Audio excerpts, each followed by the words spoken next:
तभी उस दरवाजे के भीतर से एक रहस्यमयी आवाज आई।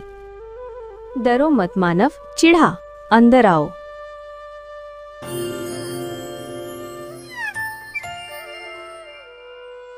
रानो, मैं खेतों में जा रहा हूँ। जब खाना बन जाए तो तुम वहीं ले आना।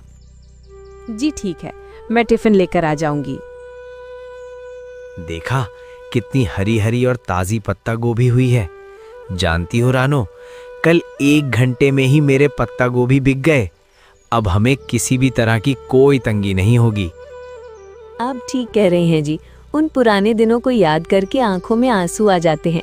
देर से ही सही, लेकिन ऊपर वाले ने तो हमारी सुन ही ली। आखिर ये कैसा जंगल था जहाँ पत्ता गोभी को तोड़ते ही फिर से उसी समय पत्ता गोभी उगाती? और आखिर क्यों यहाँ हर घर पत्ता गोभी से ही बना हुआ था? ये जानने के लिए चलो दोस्तों शुरू करते हैं कहानी। यहाँ के जंगल में तेज धूप में कई सारे मजदूर चिड़िया, कालू कौवा जमींदार के खेतों में काम करते थे। अरे जल्दी जल्दी हाथ पैर चलाओ, जान नहीं है क्या तुम लोगों के हाथ पैरों में? कब से देख रहा हूँ काम चोरी किए जा रहे हो। मालिक सुबह से काम पर लगे हैं। अब तो सूरज भाई सिर पर चढ़ गया है। सुबह से कुछ खाया भी नहीं है। कुछ खाने को मिल जाता तो ठीक रहता। पेट में सुबह से अनाज का दाना तक नहीं गया है। अरे पहले एक काम कर, जब देखो तब खाने की पड़ी रहती है। चलो अब जल्दी जल्दी हाथ चलाओ, नहीं तो आज पूरे दिन भूखे ही रखूंगा, समझे? मैं हूँ रानो चिड़िया। आप सब मेरी कहानियाँ देखते हो, ये सोचकर मुझे बहुत बहुत अच्छा लगता है।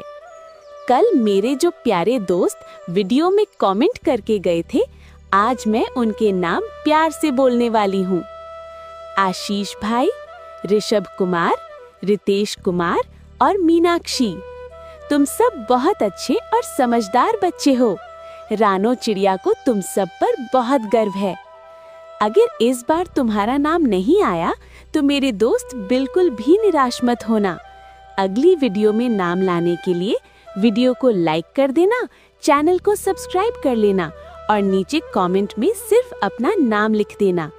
अगली कहानी में रानो चिड़िया जरूर तुम्हारा नाम भी प्यार से बोलेगी। ये कहकर कालू कौवा वहाँ से चला गया। ये जमींदार हैं या जल्लाद? इस कालू कौवा को हम चिड़ियों पर बिल्कुल भी दया नहीं आती क्या? सारा दिन मजदूरी करते हैं, तब जाकर बड़ी मुश्किल से एक दिन का खाने का इंतजाम होता है। ऐसे कैसे हमारा गुजारा चलेगा? मम्मा, मुझसे ये काम नहीं होता। अब तो तेज भूख भी लगी है। मैं यही पत्ता गोभी तोड़कर खा रही हूँ। मुझसे अब भूख बर्दाश्त नहीं होगी। इतने में कालू कौवा जमींदार वापस आ जाता है। ए बच्चे, क्या कर रही है? तेरी इतनी हिम्मत, मेरी इजाजत के बिना पत्ता गोभी खा रही है? रुक, मैं अभी तुझे बताता हूँ। ये कहकर कालू कौवा जोर जोर से गुड़िया को डंडे से मारने लगता है। सेठ जी, माफ कर दीजिए मेरी बेटी को। अब ये ऐसा नहीं करेगी। रानू जैसे तैसे करके गुड़िया को बचाती है। सुंदरवन के जंगल में कालू कौवा जमींदार अपने बड़े से घर में रहता था। वो पूरे जंगल में सबसे अमीर चिड़िया था और उसके खुद के कई सारे खेत थे, जिसमें वो जंगल की चिड़ियों से बहुत ही कम पैसों में मजदूरी करवाता था। सेठ जी, आप हमारी मजदूरी दे दीजिए। मेरी बेटी ने 2 दिन से खाना नहीं खाया है। तुम लोगों की मजदूरी महीने पूरे होने पर मिलेगी। जब मेरे पास पैसे आएंगे तब मैं भी तुम्हें पैसे दे दूंगा। कालू आओ सेठ के अत्याचारों से सभी चिड़िया परेशान थे, लेकिन डर के मारे कोई कुछ नहीं कहता था। आज उस सेठ ने मेरी बेटी पर हाथ उठाकर ठीक नहीं किया। अब सेठ, मैं उस निर्दयी कालू कौवा सेठ के यहाँ काम नहीं करूंगा। लेकिन फिर हमारे घर का गुजारा कैसे चलेगा जी? हमारे पास जो खेत हैं वो भी बंजर हैं, नहीं तो उसी पर पत्ता गोभी की खेती करके जैसे तैसे गुजारा कर लेते। कुछ ना कुछ तो करना पड़ेगा, लेकिन इस कालू कौवा सेठ का जुल्म अब और नहीं झेलूंगा। उस दिन के बाद उन्होंने कालू कौवा जमींदार के खेतों में काम करना छोड़ दिया और मानव चिड़ा अपने बंजर खेत पर ही मेहनत करने लगा। हर रोज सुबह मानव चिड़ा सूरज निकलने से पहले अपने खेत पर पहुंच जाता। अगर मेहनत सच्ची हो तो एक दिन ये बंजर जमीन भी कुछ ना कुछ जरूर देगी।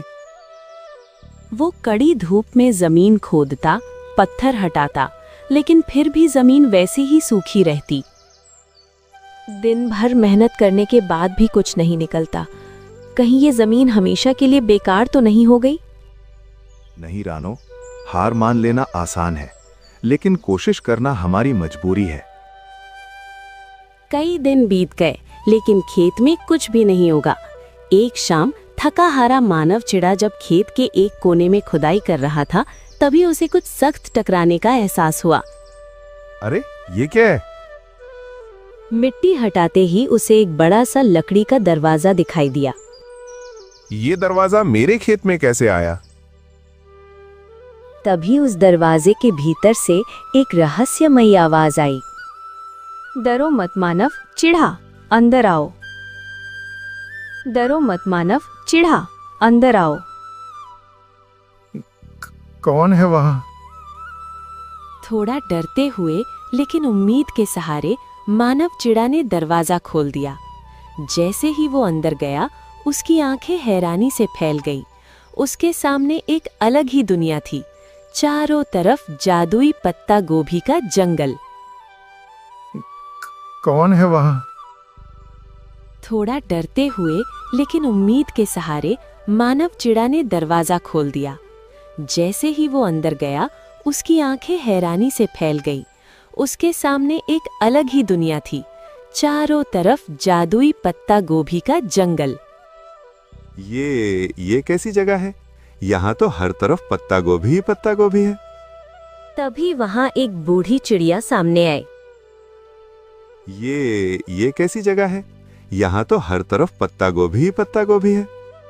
तभी वहां एक बूढ़ी चिड़िया सामने आई। ये जादुई पत्ता गोभी का जंगल है। लेकिन मेरे खेत में इसका दरवाजा कैसे आया? कई साल पहले एक लालची चिड़िया इस जादू को चुराने आई थी। तब हमारे पूर्वजों ने इस दरवाजे को छुपा दिया। तुम्हारी सच्ची मेहनत ने इसे फिर से बाहर आने पर मजबूर कर दिया। तो क्या मैं इस जादुई पत्ता गोभी को अपने खेत में बो सकता हूँ? हाँ, लेकिन याद रखना, इसका इस्तेमाल केवल अच्छे काम के लिए करना। मैं वादा करता हूँ, इसका गलत इस्तेमाल कभी नहीं करूँगा। जादुई जंगल की चिड़िया की बात सुनकर मानव चिड़ा ने सावधानी से एक पत्ता गोभी तोड़ी। याद रखना मानव चिड़ा, इस पत्ता गोभी को अपने खेत में बोना। क्या ये सच में चमत्कार कर सकती है? हाँ, ये सिर्फ जमीन नहीं, किस्मत भी हरी कर देती है। इतना कहकर वो चिड़िया हवा में विलीन हो गई। मानव चिड़ा जादुई पत्ता गोभी लेकर दरवाजे से बाहर आ गया। जैसे ही वो बाहर आया, दरवाजा धीरे धीरे मिट्टी में समा गया। प्रिय दोस्तों, किसी तकनीकी समस्या के कारण हम आज इस कहानी की पूरी वीडियो अपलोड नहीं कर पाए। इसके लिए हम दिल से माफी चाहते हैं। लेकिन घबराइए मत, इस कहानी का भाग 2 बहुत ही जल्द आपके सामने आने वाला है, जो पहले से भी ज्यादा मजेदार और रोमांचक होगा।